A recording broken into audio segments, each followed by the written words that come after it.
New টাউনে ব্যাঙের ছাতার মতো বাংলাদেশি অনুপ্রবেশকারীদের বস্তি গজিয়ে উঠেছে। নিউ টাউন একটা সুন্দর শহর, কেন্দ্র সরকারের টাকায় বামপন্থের জামানায় শিলান্যাস হয়েছিল। কেন্দ্র সরকারের প্রথম 744 কোটি টাকায় নিউ টাউন শুরু হয়েছে।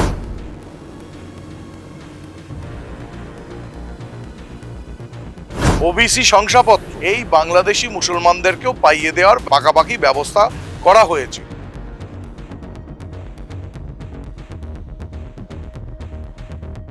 রাজারহাটে শ্মশান আছে, যে শ্মশানটা দীর্ঘ বছর ধরে যেটা কাঠের চুল্লি হচ্ছে, একটা সুপার ফ্যাসিলিটি হাসপাতাল আর ওই শ্মশানের বৈদ্যুতিকরণ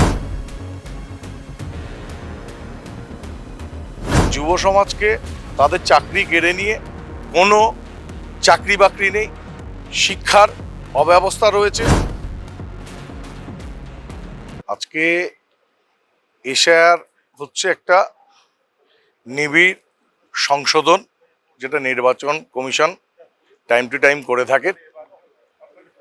রাজারহাট নিউ টাউনে প্রথম পর্যায়ে এসআইআরে প্রায় কম বেশি 39,500 মৃত ভোটার, ভুয়ো ভোটার, ডাবল এন্ট্রি এবং স্থায়ীভাবে স্থানান্তরিত ভোটারের নাম কাটা গেছিল। তারপরে রাজারহাট নিউ টাউনে হিয়ারিংয়ে ডাকা হয়েছিল 36,267 জনকে। তো এবং তারপরেও 7 নম্বর ফর্মের ভিত্তিতে যা জমা পড়েছিল, তো তার ভিত্তিতে প্রায় কম বেশি 11,000 আরও হিয়ারিংয়ে ডাকা হয়। আজকে আপনি জানেন যেভাবে রাজারহাট নিউ টাউনে ব্যাঙের ছাতার মতো বাংলাদেশি অনুপ্রবেশকারীদের বস্তি গজিয়ে উঠেছিল। সে মাসুদ কলোনি হতে পারে, আটঘরার রোহিঙ্গা কলোনি হতে পারে, বা ক্যানেল সাইটে হাজারতলা মহাশ্মশানের কাছে ক্যানেল সাইটে হতে পারে, বা বালিগড়ি লস্করাটি এই সাইটে হতে পারে। তো এই যে ব্যাঙের ছাতার মতো যে গজিয়ে ওঠা এবং তাদের ভারতীয় যারা নাগরিক আছেন, এই যে বিদেশি লোকেদের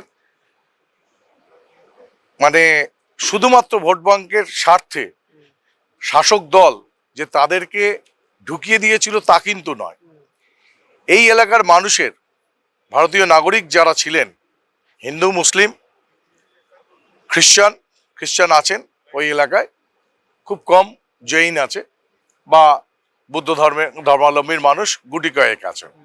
তো সেই জায়গা থেকে এই মানুষগুলোকে ঢুকিয়ে দিয়ে স্থায়ী যারা ভারতীয় নাগরিক ছিলেন তাদের অধিকারকে খর্ব করবার চেষ্টা করেছেন। একাধারে তাদের রেশন ব্যবস্থা, তারপরে বিভিন্ন সরকারি প্রকল্প, বিধবা ভাতা, বার্ধক্য ভাতা, রাজ্য সরকারের 2-1টা প্রকল্প আছে মানে লক্ষ্মীর ভাণ্ডারের মতো, সেগুলো বা স্বাস্থ্যসাথী সেখানে ঢুকিয়ে দেওয়া হয়েছিল। সেটা শুধু নয়, এই যে কর্পোরেশন এলাকায় যে সুইপারের কাজ, সেই সুইপারের কাজে যত্রতত্র অস্থায়ী কর্মী হিসাবে তাদের ঢোকানো হয়েছিল। সৌন্দর্যায়নের জন্য যে অস্থায়ী কর্মী নিয়োগ হতো সেখানে ঢোকানো হয়েছিল। আজকে নিউ টাউন একটা নতুন শহর, তো সেখানে ফুল গাছে জল দেওয়ার জন্য যে কন্ট্রাকচুয়াল লেবার সেখানে ঢোকানো হয়েছিল, যেটা কিনা রাজারহাট নিউ টাউনের হিন্দু এবং রাষ্ট্রবাদী মুসলিম যারা আছেন তারা হকদার ছিলেন। তাদের হকমারি হয়েছে অধিকার থেকে শুরু করে, এবং শুধু তাই নয়, জাতিগত শংসাপত্র যেটা ওবিসি শংসাপত্র এই বাংলাদেশি মুসলমানদেরকেও পাইয়ে দেওয়ার পাকাপাকি ব্যবস্থা করা হয়েছিল।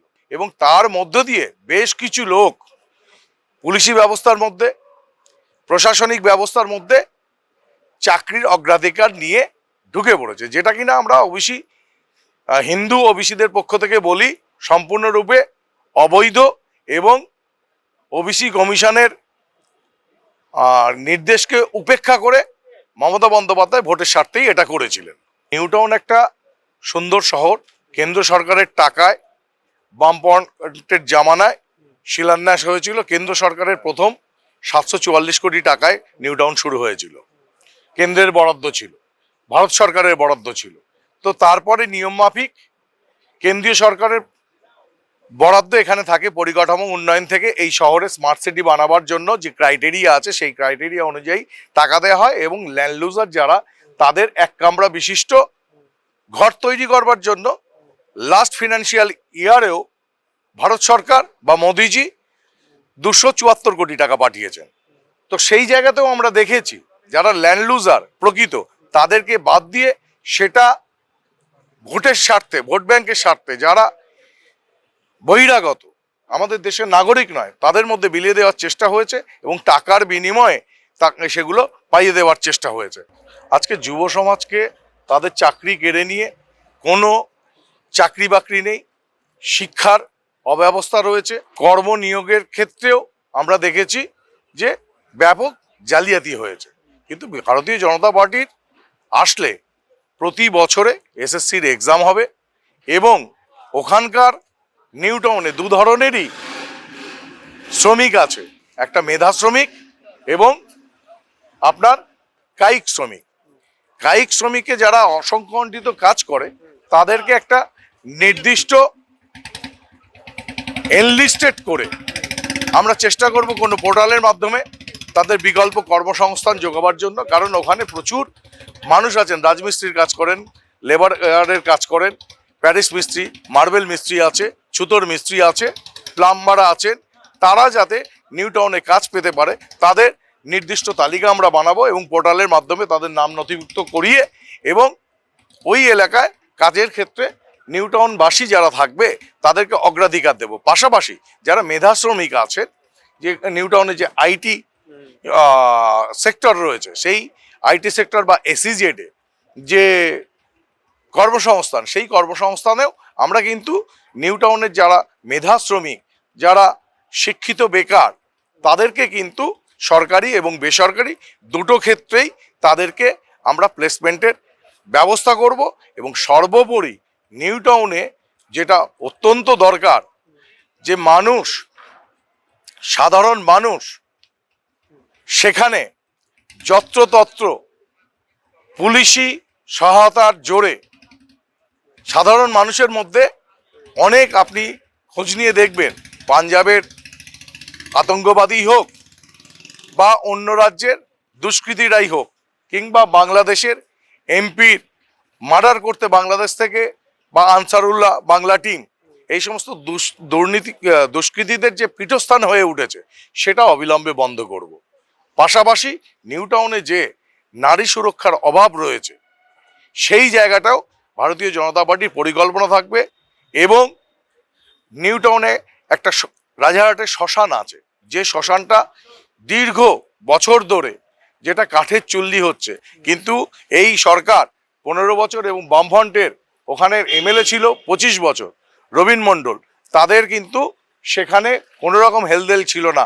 তারা হসপিটাল এবং শ্মশানের বৈদ্যুতিকরণের কথা বলে নির্বাচনী বৈতরণী পাওয়ার হয়েছে, কিন্তু আমরা প্রথমেই রাখছি একটা সুপার ফ্যাসিলিটি হাসপাতাল আর ওই শ্মশানের বৈদ্যুতিকরণ এবং নিউ টাউনের যে সুরক্ষা ব্যবস্থা সেটাকে অনেক সুদৃঢ় করা, এবং পুলিশ যাতে নিরপেক্ষভাবে চলে, পুলিশ যাতে প্রকৃতপক্ষে জনগণের বন্ধু হিসেবে কাজ করতে পারে, সেই চেষ্টা ভারতীয় জনতা পার্টি করবে। দেখুন, আজকে নিউ টাউনে এত স্ক্যাম আছে। আমি একটা সময় নিউ টাউনের ভূমিপুত্র হিসেবে আমি বলি, যখন জমি অধিগ্রহণ থেকে শুরু করে জমি বন্টন সমস্তটাই দেখেছি। ওখানে এই যে শাসক দলের যে বিধায়করা ছিলেন তারা ভাগ বটোয়ারা করে নিয়েছে, যে ল্যান্ড লুজার যারা স্ট্রিট ভেন্ডার তাদেরকে রিহ্যাবিলিটেট করা হয়েছে, সরকার থেকে পাকা দোকান দেওয়া হয়েছে। আপনি গিয়ে খোঁজ নিয়ে দেখুন, পূর্ব ক্যানিংয়ের শওকত মোল্লা থেকে শুরু করে প্রাক্তন বিধায়ক, বর্তমান বিধায়ক শাসক দলের, তারা কিন্তু ভাগ করে নিয়েছে যারা প্রকৃত অর্থে ল্যান্ড লুজার ছিল না। এবং যাদেরকে ভাগ করে দেওয়া হচ্ছে তারাও দোকানটা চালায় না, তারাও আবার 30,000 25,000 ভাড়া দিয়ে রেখে দিয়েছে।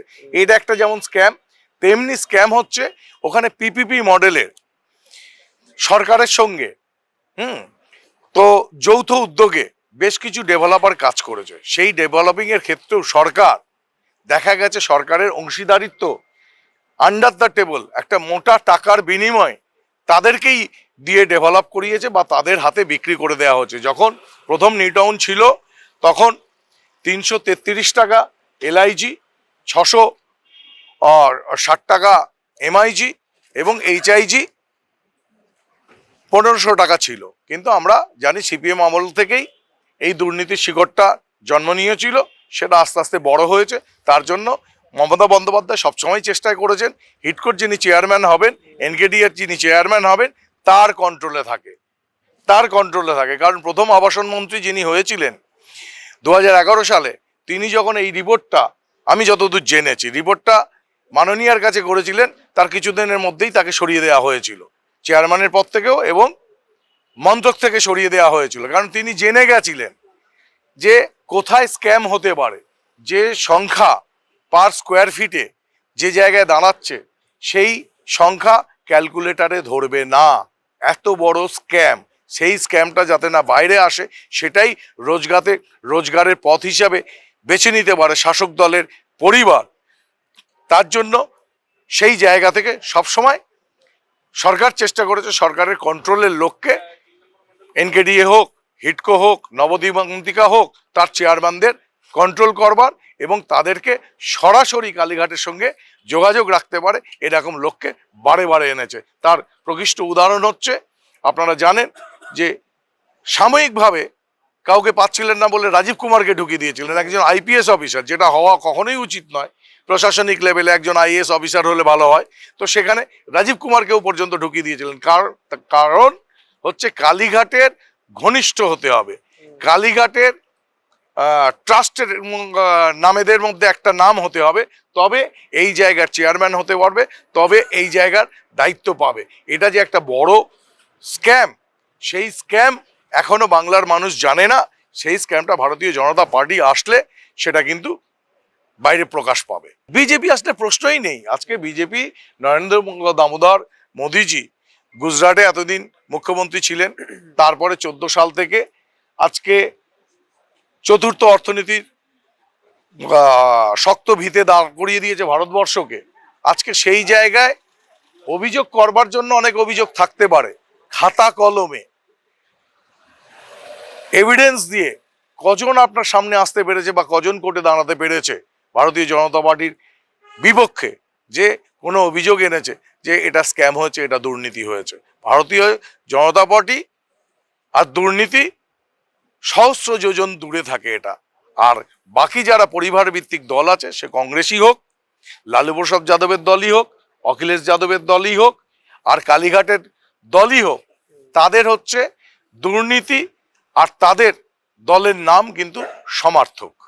আজকে নিউ টাউনের, রাজারহাট নিউ টাউনের শহরটা আমরা দেখেছি, কিন্তু তবুও আমরা চিনার পার্কের জল যন্ত্রণা ভুলি না।